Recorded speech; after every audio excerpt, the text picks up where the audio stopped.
नमस्कार। आकाशवाणी से समाचार प्रभात के साथ मैं निखिल कुमार।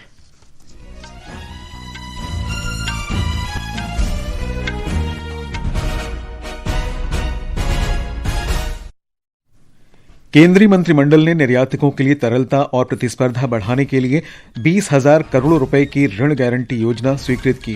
मंत्रिमंडल ने हरित ऊर्जा अपनाने में महत्वपूर्ण खनिजों के लिए रॉयल्टी दरों को युक्तिसंगत बनाने को भी मंजूरी दी। जेल में बंद मंत्रियों को हटाने संबंधी विधेयकों की समीक्षा के लिए संयुक्त संसदीय समिति का गठन। भाजपा सांसद अपराजिता सारंगी अध्यक्ष नियुक्त। बिहार विधानसभा चुनाव के लिए मतगणना कल। बोत्सवाना प्रोजेक्ट चीता के अंतर्गत भारत को आज 8 चीते सौंपेगा। और गोवा में आयोजित फिडे शतरंज विश्व कप में ग्रैंडमास्टर अर्जुन एरिगेसी, आर प्रज्ञानानंदा और पेंटला हरिकृष्णा आज राउंड 4 के ट्राइब्रेक मुकाबले खेलेंगे।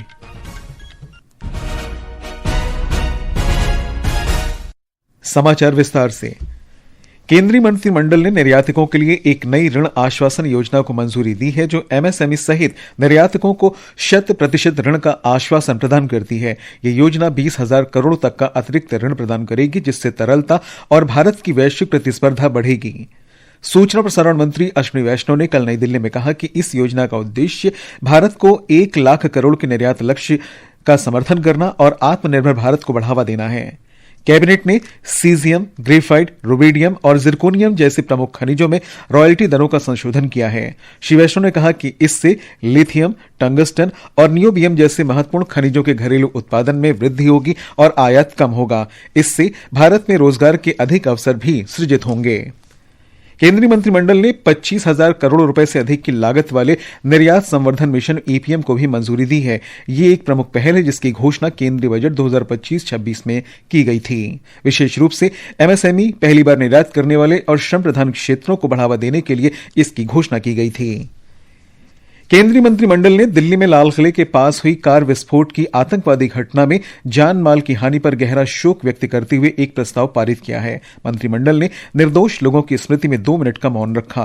मंत्रिमंडल ने राष्ट्रीय सुरक्षा और प्रत्येक नागरिक की सुरक्षा के प्रति सभी भारतीयों के जीवन और कल्याण की रक्षा के लिए दृढ़ संकल्प की पुष्टि की। केंद्रीय मंत्री अश्विनी वैष्णव ने कहा कि मंत्रिमंडल पीड़ितों के प्रति श्रद्धांजलि और शोक व्यक्त करता है।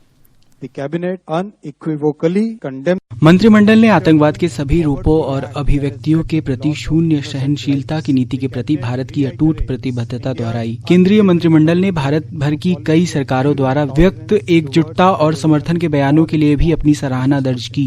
Many governments around the world. इस बीच सरकार स्थिति पर बारीकी से नजर रख रही है। भारतीय जनता पार्टी की सांसद अपराजिता सारंगी को 130वें संविधान संशोधन विधेयक 2025, जम्मू कश्मीर पुनर्गठन संशोधन विधेयक 2025 और केंद्र शासित प्रदेशों की सरकार के संशोधन विधेयक 2025 की जांच के लिए संसद की संयुक्त समिति का अध्यक्ष नियुक्त किया गया है। 31 सदस्यों वाले पैनल में विपक्षी दल के 4, भाजपा के 15 और एनडीए के सहयोगी दलों के 11 तथा एक नामित सदस्य शामिल हैं। भाजपा के सदस्यों में रविशंकर प्रसाद, पुरुषोत्तम भाई रूपाला, अनुराग ठाकुर और ब्रिजलाल शामिल हैं। मनोनीत राज्यसभा सदस्य सुधा मूर्ति भी इस समिति में हैं। विपक्षी सदस्यों में सुप्रिया सूले, हरसिमरत कौर बादल, असदुद्दीन ओवैसी और निरंजन रेड्डी का नाम है। कांग्रेस और तृणमूल कांग्रेस ने इस समिति में शामिल होने से इनकार कर दिया है। बिहार विधानसभा चुनाव के लिए मतगणना कल होगी। वोटों की गिनती 38 जिलों के 46 मतगणना केंद्रों पर की जाएगी। 2 चरणों में हुए मतदान के बाद इलेक्ट्रॉनिक वोटिंग मशीनें कड़ी सुरक्षा के बीच स्ट्रांग रूम में रखी गई हैं। मतों की गिनती कल सुबह 8 बजे शुरू होगी। मतदान में इस्तेमाल ईवीएम और वीवीपैट मशीनों को कड़ी सुरक्षा के बीच स्ट्रांग रूम में रखा गया है। यहाँ 3 स्तरीय सुरक्षा व्यवस्था लागू है। केंद्रीय सशस्त्र पुलिस बल आंतरिक सुरक्षा की जिम्मेदारी संभाल रही है, जबकि बाहरी सुरक्षा राज्य पुलिस संभाल रही है। इसके अलावा पूरे परिसर की निगरानी सीसीटीवी कैमरों से की जा रही है। प्रत्येक स्ट्रांग रूम परिसर में एक नियंत्रण कक्ष भी स्थापित किया गया है, जहाँ से 24 घंटे इलेक्ट्रॉनिक वोटिंग मशीनों की निगरानी की जा रही है। निर्वाचन आयोग ने निर्देश दिया है कि जहाँ फॉर्म 17C और ईवीएम के आंकड़ों में अंतर पाया जाए, वहां वीवीपैट की अनिवार्य गिनती की जाएगी। धर्मेंद्र राय के साथ दीपेंद्र कुमार, आकाशवाणी समाचार, नवादा। निर्वाचन आयोग ने कहा है कि 4 नवंबर को विशेष गहन पुनरीक्षण एसआईआर के दूसरे चरण की शुरुआत के बाद से मतदाताओं के बीच 37 करोड़ गणना फॉर्म वितरित किए जा चुके हैं। आयोग ने कहा है कि सबसे अधिक 10 करोड़ 80 लाख से अधिक फॉर्म उत्तर प्रदेश में और पश्चिम बंगाल में 6 करोड़ 80 लाख से अधिक फॉर्म दिए गए हैं। दूसरे चरण में एसआईआर 9 राज्यों और 3 केंद्र शासित प्रदेशों में आयोजित किया जा रहा है। ये प्रक्रिया 4 दिसंबर तक चलेगी। ये समाचार आकाशवाणी से प्रसारित किए जा रहे हैं। ताजा समाचार जानने के लिए आप हमारे social media handle x@AIR News Hindi को फॉलो कर सकते हैं। समाचार प्रभात में आपका फिर स्वागत है। बोत्सवाना आज प्रोजेक्ट चीता के अंतर्गत भारत में चीतों को स्थानांतरित करने के लिए सौंपेगा। राष्ट्रपति द्रौपदी मुर्मू और उनकी बोत्सवाना समकक्ष डूमा बोको के बीच कल द्विपक्षीय वार्ता के अंत में संयुक्त प्रेस वार्ता के दौरान इसकी घोषणा की गई। भारत और बोत्सवाना के राष्ट्रपति पकड़े गए चीतों को गैबोरोन के पास एक क्वारंटाइन केंद्र में छोड़े जाने के साक्षी बनेंगे। यह आयोजन बोत्सवाना द्वारा भारत को चीतों के दान का साक्षी बनेगा। यह हस्तांतरण दोनों देशों के बीच वन्यजीव संरक्षण में द्वितीय सहयोग के लिए एक नए अध्याय की शुरुआत का प्रतीक है। चीते भारत भेजे जाने से पहले कुछ समय तक क्वारंटाइन केंद्र में रहेंगे। बोत्सवाना भारत को 8 चीते दान करेगा। राष्ट्रपति डूमा बोको ने कहा था कि यह समझौता साझा पर्यावरणीय लक्ष्यों और जैव विविधता को बढ़ावा देने की भावना को प्रदर्शित करता है। बोत्सवाना को उनके समर्थन के लिए धन्यवाद देते हुए राष्ट्रपति मुर्मू ने कहा था कि भारत चीतों की अच्छी देखभाल करेगा। बोत्सवाना से मनीष सिवा की रिपोर्ट के साथ समाचार कक्ष से मैं राजेश कुमार मीणा। प्रोजेक्ट चीता एक अनूठी पहल है जिसका उद्देश्य दशकों के बाद चीतों को भारत में फिर से लाना है। राष्ट्रपति द्रौपदी मुर्मू अपनी यात्रा के समापन से पहले आज बोत्सवाना में भारतीय समुदाय के सदस्यों के साथ बातचीत करेंगे। विदेश मंत्री डॉक्टर सुब्रमण्यम जयशंकर ने आज कनाडा के नियाग्रा में G7 विदेश मंत्रियों की बैठक ऊर्जा सुरक्षा और महत्वपूर्ण खनिजों पर आउटरीच सत्र में भाग लिया। बैठक के दौरान डॉक्टर जयशंकर ने भारत का दृष्टिकोण प्रस्तुत किया। दोनों मुद्दों पर निर्भरता कम करने और लचीलापन बनाने की आवश्यकता पर बात हुई। उन्होंने कहा कि अंतर्राष्ट्रीय सहयोग ही आगे बढ़ने का एकमात्र रास्ता है। इससे पहले विदेश मंत्री ने एक अन्य बैठक में समुद्री सुरक्षा और समृद्धि पर आउटरीच सत्र में भाग लिया। विदेश मंत्री डॉक्टर एस जयशंकर की कनाडा की विदेश मंत्री अनीता आनंद के निमंत्रण पर G7 विदेश मंत्रियों की बैठक में भाग लेने के लिए कनाडा की यात्रा पर हैं। पर्यटन और संस्कृति मंत्री गजेंद्र सिंह शेखावत आज सिक्किम में पूर्वोत्तर क्षेत्र के अंतर्राष्ट्रीय पर्यटन मेला ITM के 13वें संस्करण का उद्घाटन करेंगे। मंत्रालय ने कहा कि ये 4 दिवसीय कार्यक्रम पूर्वोत्तर की पर्यटन क्षमता को प्रदर्शित करेगा। ITM का उद्देश्य क्षेत्र की प्राकृतिक सुंदरता, सांस्कृतिक विविधता और साहसिक पर्यटन के अवसरों को उजागर करना और सतत तथा समावेशी पर्यटन विकास को प्रोत्साहित करना है। नवीन और नवीकरणीय ऊर्जा राज्य मंत्री श्रीपद यसो नाइक ने कहा है कि देश में ऊर्जा परिवर्तन दुनिया में सबसे तीव्र है। ग्रीन हाइड्रोजन पर कल 3रे अंतर्राष्ट्रीय सम्मेलन में श्री नाइक ने कहा कि भारत में वर्ष 2030 तक ग्रीन हाइड्रोजन की मांग वैश्विक मांग की 10% होगी। भारत में पिछले 1 दशक में तपेदिक के कुल मामलों में 21% की कमी आई है, जो वैश्विक औसत 12% से लगभग दोगुना है। विश्व स्वास्थ्य संगठन की वैश्विक टीबी रिपोर्ट 2025 के अनुसार देश में तपेदिक रोगियों की संख्या 2015 में प्रति लाख जनसंख्या पर 237 से घटकर 2024 में प्रति लाख 187 हो गई है। सरकार देश से टीबी को खत्म करने के लिए तपेदिक मुक्त भारत अभियान, आयुष्मान आरोग्य मंदिर और निक्षय पोषण योजना सहित कई गतिविधियों पर काम कर रही है। देश अपने राष्ट्रीय गीत वंदे मातरम की 150वीं वर्षगांठ मना रहा है। इस गीत ने भारतीयों की पीढ़ियों को एकजुट होने, आगे बढ़ने और राष्ट्र भावना का जश्न मनाने के लिए प्रेरित किया है। आज हमारे संवाददाता वंदे मातरम पर एक रिपोर्ट लेकर आए हैं, जो आवाजों, झंडों और भारत के स्वाधीनता आंदोलन की भावना में गूंजती है।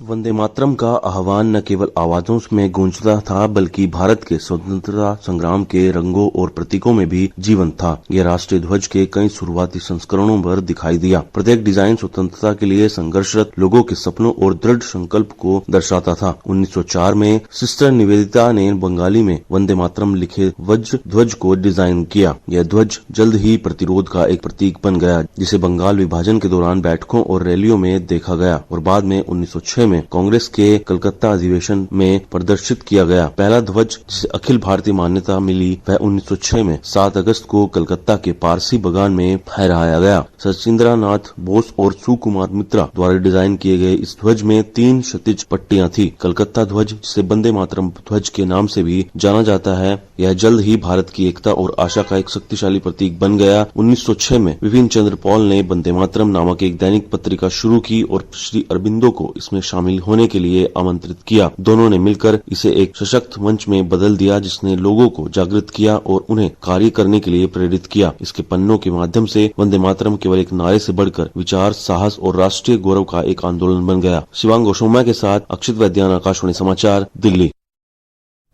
जनजातीय गौरव वर्ष समारोह के अंतर्गत कल मणिपुर की राजधानी इम्फाल में 4 दिवसीय राष्ट्रीय जनजातीय फिल्म महोत्सव और कार्निवाल का शुभारंभ हुआ। इस महोत्सव में 9 राज्यों की 23 जनजातीय फिल्में प्रदर्शित की जा रही हैं और सिनेमा तथा संस्कृति के माध्यम से भारत की विविध जनजातीय विरासत का जश्न मनाया जा रहा है। इस वर्ष का साहित्य अकादमी बाल साहित्य पुरस्कार कल नई दिल्ली में प्रदान किया जाएगा। बाल साहित्य की विधा में यह वार्षिक पुरस्कार साहित्य अकादमी के अध्यक्ष माधव कौशिक प्रदान करेंगे। संस्कृति मंत्रालय ने बताया कि पुरस्कार विजेताओं को एक कांस्य पट्टिका के साथ 50,000 रुपए का चेक भी दिया जाएगा। National Centre for Medium Range Weather Forecasting ने कल विज्ञान भारती के सहयोग से नोएडा में 11वें भारत अंतर्राष्ट्रीय विज्ञान महोत्सव के लिए एक कार्यक्रम का आयोजन किया।